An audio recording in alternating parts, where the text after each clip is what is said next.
One love to the humble, one love to the humble, one love to the humble. May grace and peace be multiplied unto you. Hey, look, man, let me just get right into it. You know, I'd have been called all types of names. I'd have been called Uncle Tom. I'd have been called a coon. I'd have been called ignorant. I've been told I don't know what I'm talking about. I've been told I need to go do more research. I've been everything you can think of. People have said it to me on YouTube in these comment sections. They said it all. But it don't bother me simply because I do research. I don't just come up here spewing something that I came up with in my mind. I look it up. If you look at these videos that I make, you'll see that I come up with stats. I'm not just making this up as I go along. I can provide you with stats. And instead of people just going and checking it out for themselves, they say I'm the ignorant one. I'm the one who's not studying. That I don't know what I'm talking about. Well, they obviously don't know what they're talking about, because if they did, they would see the same thing I see. If they went and did the same thing they claim I haven't done, if they go do the same things, they will see the same numbers I see. They will see that black people lead the way in the violent crimes. We do more violent crimes. We do over 50% of the most violent crimes, yet we 13% of the population. We have more abortions in the black community than anybody else. We leading the way. We leading the way in everything. We the sickest. Our health is the worst health of all races. We got more people in prison than any other race. We have more single parent homes than any other race. These are facts. These are facts. But we don't like to deal with the facts. We like to be told a comfortable lie. And that comfortable lie has got us to this place we at now. With all these black leaders coming up on YouTube or wherever they come from and always telling people the comfortable lie so they can get their money. Selling you a dream so they can get your money. So you're sending them money. That's what they're doing.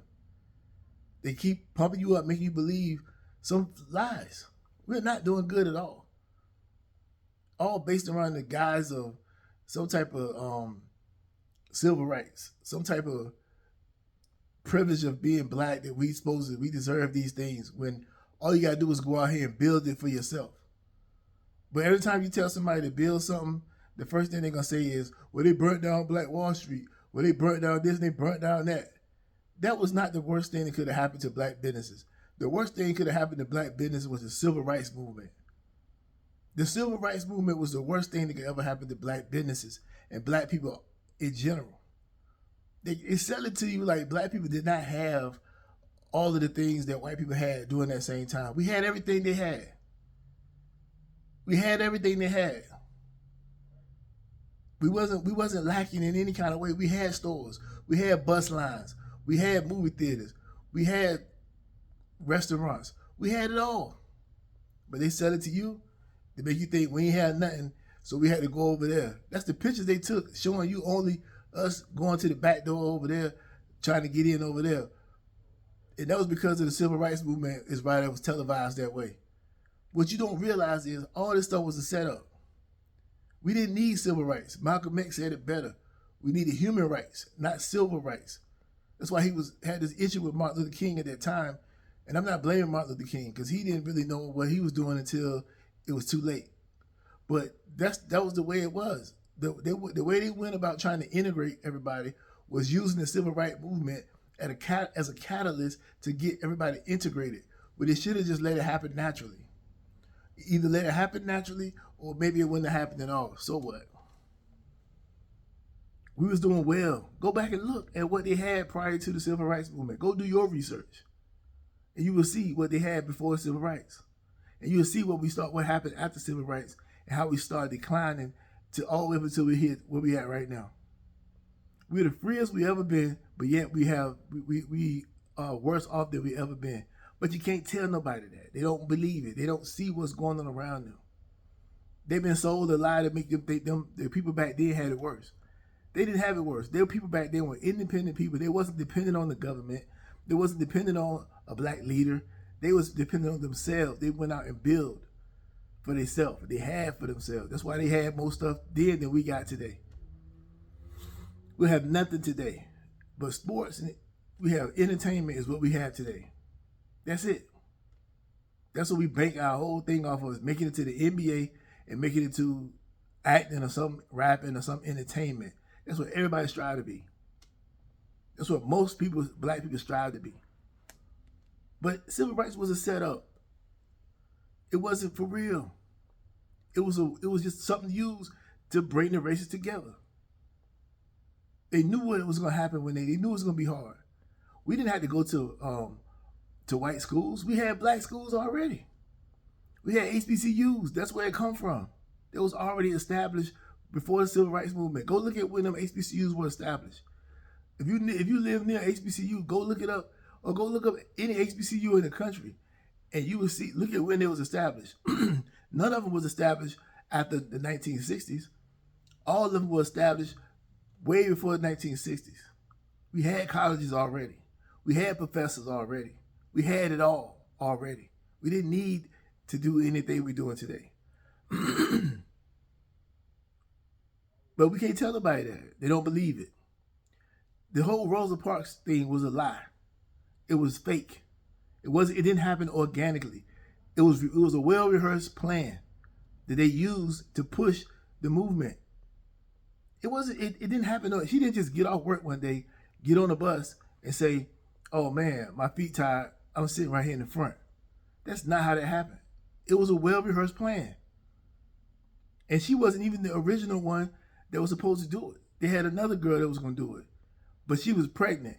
And during that time, black people they wasn't going to respect that because she was pregnant outside of wedlock. And black people didn't go for that at that time. So that wasn't going to work. So they had to find somebody else that was going to work. They had to find a married woman who was going to make it work. And that married woman they found was Rosa Parks. So they used her to set this all up. It was not real. It didn't happen organically. It was a setup. And what people don't realize about these movements is these movements don't happen organically. It's never organically. It's always a plan, a plot that they put together and they orchestrate it. It's like a movie. They go and rehearse it behind closed doors, and then they go out and act it out in public, and then they create a situation, situation, problem, solution. I forgot what it's called. It's a something problem solution. Basically, they create the problem, they give you this, and they give you the solution at the same time. That's what the civil rights was doing. I'm sorry, I can't remember what that process is right now. Somebody might remember it, and they might say it in the comments. It's some reaction, solution, problem, reaction, solution. So they create the problem, and then you can have the reaction, and then you get the solution. So you got them all three lined up. So that's what they did. They created a situation. Going into them white restaurants, that was a problem. The reaction was when the white people was mad because they're sitting in there. The solution was, look, these people are racist. We need to integrate. We need to get over this. We need to come together as one. That was supposed to be the solution. Teaching love and all this stuff, and all it was a lie. It didn't have to happen.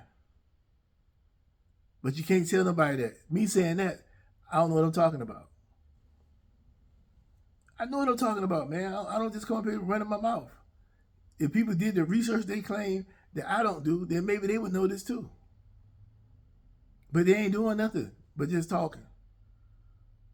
I'm up here trying to tell people, get black people, at least the ones that's watching this, on the right track.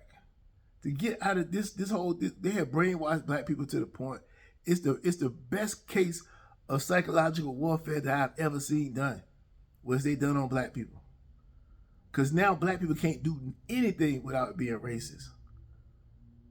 Every time a black person do something and they don't get something, the first thing they're going to say is it's racist. They're going to use that race card, I don't care what.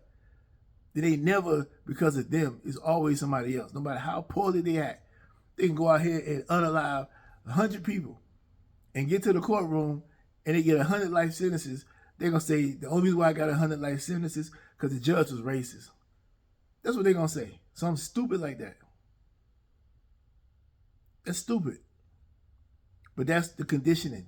And we keep passing this dumb way of thinking onto each generation, and they keep suffering from it, and they don't know why they keep suffering. You're gonna keep suffering if you keep living like this. You're gonna keep suffering. You can't do nothing about the past, and ain't nothing that can be given to you today that's gonna fix that. Because if we don't own anything to get no reparations for, man. What are you gonna give us reparations for? What are we gonna do with it? Give it right back. Because that's the only place it can go is back to them. They own everything. We don't own nothing. We don't have no community. We don't have no businesses. We don't have nothing that we working amongst ourselves with. So what are you gonna do with the money? How is it gonna help us? It's gonna go right back to them. But we want it just to say we got it. Just to go and buy some Jordans. Just to go and buy the newest bags.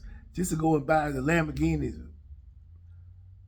Just to go and buy them Bugattis. That's all we're gonna be doing. Is you're gonna see everybody flashing. Ain't nobody gonna be doing nothing worth anything. Ain't nobody building no factories. Ain't nobody gonna be doing nothing like that. Nothing. And then the people that we do got in the right positions, that's very smart, very intelligent, that's got it going on, they sellouts. So what do we want? You can't get both. You can't be broke and then also want people to have money, but the ones who have money, you don't want to listen to them. Oh, he got a white wife. Ain't nobody listening to him. He sold out because he don't want to go along with the bull crap that go on in the black community, so he'll sell out. But then the ones that's in there that's not doing nothing, you mad at them too. You can't have it both ways. You got to pick one side and stick with it. There ain't no pleasing black people. There is none. Black people ain't got nothing but hatred. Hatred for everybody. For their own shortcomings. But want to get mad at you. Get mad at me. For speaking of what I speak. Ain't nothing I said a lie. You can call me all the names you want. But one thing you can't call me is a liar. You cannot call me a liar because I haven't lied about one thing. Everything I've said, you could go and look it up for yourself if you do enough research and find exactly everything I said. I'm writing a book. And I'm gonna release that book this year. And that book is gonna be called Renew the Black Mind. That's the name of that book that I'm working on. Renew the Black Mind. And I'm gonna have some interesting things in there. Because if we don't start doing something different, there ain't gonna be no more black nothing. The people that's trying to help us, we can't hear them. Because they don't look like what we think they should look like. We so blindfolded and trapped in this cycle that is ridiculous. We're trapped in a continuous cycle of destruction. And you can't say nothing about it. First thing you say, if you say something about it, they're going to say, well, the white people doing it. Why do you care about what they doing? What about fixing what we got going on? If your house is falling down that you live in right now, if it's falling apart and your next door neighbor who's white house falling apart, and somebody say, hey man, let me fix your house. Are you going to say, well, no, don't fix my house because his house falling apart too? How dumb that sound? It sounds dumb, right? Yeah, because it is dumb. We have to stop the nonsense, man. Start looking at things for what they really are, not what we create in our imagination to believe. What's really going on out here is that we are suffering. Don't let the entertainment and all that fool you. Turn the TV off and go look. Stop listening to these rappers. Stop listening to this nonsense and go look at what's really going on. Go do some real research. There's plenty of black sites out here that track black demographics, track what's going on in the black community, done by black people. Go look at them stats if you don't want to believe no other stats. Go look at them. And then tell me what you think. Tell me, are they lying too? Or they must be Uncle Toms too? They bootlickers too? Because they tell you the truth about what's really going on in our community? And then somebody came to me and said, well, everybody them around, they not living like that. They got this and that going on. Man, the same goes for me. All the black people live around doing well also. But I'm not around. We 13% of the population. How many of us you think are out here? It ain't that many. And we ain't all in one area. The people, I got 3 or 4 people that I hang around. And then in the neighborhood that I live in, it's probably about 10 of us. I mean, it's probably about 10 of us.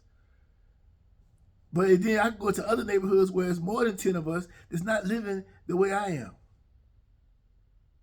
Or not living the way you are. Just because you're around 10, that's just the 10 you're around. As a whole, we're not doing so well, man. And we can do well. That's the thing. We can do great. We can do well. But we got to want to do well. We got to first stop blaming everything that happens to us on somebody else. Take accountability for what you do, what you respond to, what you doing for your life. Take accountability for that. Then you can start doing something. But as long as you keep blaming others, you're going to keep thinking somebody owe you something. Nobody owe you nothing, man. Nobody owe you nothing. You only giving what you earn. If you ain't earning nothing, you ain't getting nothing. That's as simple as it go. You can't change that no matter how hard you try. Nobody's going to respect that. And then when people give you something, they control you. They can control how much you get. But if you build it for yourself, there's no limits to what you can get when it's yours. But how you gonna convey that message? How you gonna get people to listen when they already dead set on not listening? When as soon as you open your mouth, it's gonna be a way to deter that. Our community is in shambles. The community is in shambles. Go to Chicago. What's going on in Chicago? Look at the unalive rate in Chicago. Go look at that. Go check it out. Go look at what's happening up there. Craziness. But we promote it like it's all good. I'm telling y'all, man. Y'all better realize